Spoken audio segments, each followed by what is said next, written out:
Well, ladies and gentlemen, a very happy, beautiful Sunday as it is minus 18 in some places in Scotland. We all know where. Keith here from Command the Hoops. If this is your first time coming across the channel, like and subscribe would be really appreciated. As things are warming up, Celtic are another victory closer to the championship. Over 22 games played. We're all feeling good. We're all feeling optimistic. But Celtic fans were asking me last night in the podcast regards to Adamita's situation, his form. People were asking about Kyogo. Will he go to the MLS? They were asking me about Tierney. They were asking me about Taylor. And we're going to talk about these players in detail. And I have a couple of reports as well, an update regards to some of these players. First of all, let's kick off regards to Greg Taylor. He didn't play yesterday. Greg Taylor, 27 years of age, has played over 200 games for Celtic. Last week, he was in the headlines because Celtic fans were saying about Kieran Tierney at the game. They weren't seeing it directly at Greg Taylor. They were seeing it because they want Tierney back at the club. Reports this week, a week on from the links to Dinamo Zagreb, he's wanted by 4 other clubs.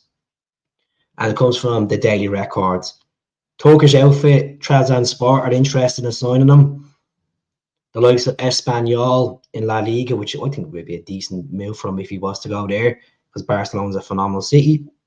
Hull are interested in him. QPR are interested in the 27-year-old. Is it a case that he will leave this month, or will he stay until the end of the season, sign a pre-contract with a club and join someone in the summer? It's down to wages why he hasn't signed a new deal. He's on about 18.5 grand. Report he wants on between 21 to 25 grand as a new deal. I don't think he's worth it. Yeah, he's a squad player. He's done well. I put this in comparison of Anthony Ralston. He'd be a squad player if Tierney comes in. The latest reports on Tierney was back on Friday. Sky Sports' Anthony Joseph said this basically. Celtic and Arsenal are in advanced talks. Negotiations are going well regards to Celtic exploring a loan option for Tierney to come this coming month. Now, I've seen all sorts of rumours and speculation that it could cost Celtic up to 3 million quid to get him on loan until the end of the season.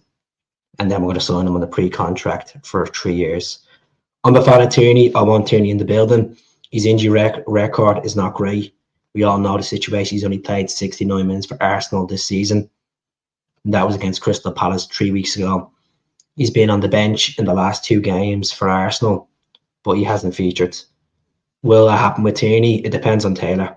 If Taylor doesn't want to sign a contract, Celtic need to act swiftly and get Tierney in the door, because we won't have a registered left back in the summer. Alice Valley be gone back to Barcelona. Greg Taylor could be on the way to Barcelona, the city, not to the club. If he got his signs for Espanyol, he just has to think of his family at the end of the day. Taylor does. He has a young kid. He has a baby coming. He's had to be married recently. And he's got to think about his career. This is the next big move for him. And as I said already in the channel, whatever he does is whatever he does. We'll move on from him. And we'll appreciate the time he was in the Celtic shirt. So let's see what happens there. Regards to odds and Édouard, this is a strange one to be talking about. Atlanta United FC of the MLS. There's reports that they've been interested in Kyogo for the last 3 weeks. Ronnie Doyle, former Celtic manager, is now at the helm. Coming latest reports from a guy called Tom Borgett, decent journalist, works for the Athletic, good correspondent in regards to MLS football. He's tweeted that Atlanta are interested in Odsonne Édouard, who formerly played for Celtic, as we all know. You know, a guy that scored 21 goals in the last season with the club, considering it was a horrific season. Scored nearly 85 goals for the club as well. The guy that stopped the Broomlong allocation as well. He was his goal that Richie ruined them, and they threw all the toys at the pram. Surprise, surprise. Comedy Central over Ibrox as always. But he's been looked at for a move to MLS, and I hope he goes there. To be honest, it hasn't worked for him well at Crystal Palace. The grass isn't always greener on the other side when you leave to go to the Premier League. Now he's playing at Leicester City, and he's not really doing well there. So if he ended up going to the MLS, probably suit me. We've seen Giakoumakis going to Atlanta United in the past, you know, done well in the MLS. Regards to the MLS, I've said that Said that league so many times in this video. Odin Home, he's on the verge of joining LAFC on loan. We're still waiting for that confirmation from the club, from the player, from his representative. It's going to be a season-long move from the end of January up till the end of October. If LAFC get a bit further in the MLS Cup, it could be up till mid-November. We'll see what happens regards to Odin Home. We're still waiting on confirmation of the sale of Alexandro Bernabei to Brazilian club Internacional for a fee around 5.5 million. He played 28 games there last season. He scored 3 goals, provided 5 assists, and he got into the Brazilian Serie A team of the season. So they highly want him. Originally, Celtic wanted 7 million for him. They came to the table with them last week in Glasgow and agreed a deal around 5.5 million for Bernabei. I wish him the very best. Look, he came over from Alanis in Argentina.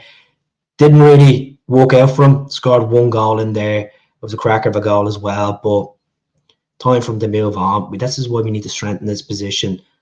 You could say with that 5 million, you could put it into Tierney's fee, loan fee, and actually get someone else in the door as well. It just depends on the club, depends on the recruitment, depends on the manager, depends on Michael Nicholson, Peter Lawwell, to get the right players in the door to push forward for next season. I think we'll be all right for the rest of the season, to be honest. We've survived this far, and I think if Taylor stays until the end of the season, we should be all right. Regards to the Norwegian winger that we have been looking at, a guy called Sondre Ollestad. Now, Sondre Ollestad is 21 years of age. He's rated 7 million. They reportedly put a tag on him. The team called Sarsborg in Norway. He's played 25 times for them, 5 goals, 5 assists, been capped for his country 7 times under 21. And this is a guy that hasn't played for a big club yet. And they're whipping a price tag of 7 million. Yes, he looks promising. He's playing in the Norwegian league. It's a decent league. We got the likes of Mikael Lustig from there. We got Odin Home from there, which he's gone on loan now to MLS. I think it's a massive gamble for a 21-year-old. Yes, we're tight wingers at the moment. Lewis Palmer is linked with a move to Real Vallecano. Palmer had been interested in him as well. Genoa had been interested in Lewis Palmer, but I think it's a lot of money to be paying on a winger. A lot of money, especially a guy that hasn't played European football as well. So let us know in the comments what you think. Please do subscribe to the channel and enjoy the rest of your weekend. Once I have a bit more updates regards to players, I'll be back on the channel. So do subscribe. I'll speak to you all soon. God bless, hail, and please mind the gap as well.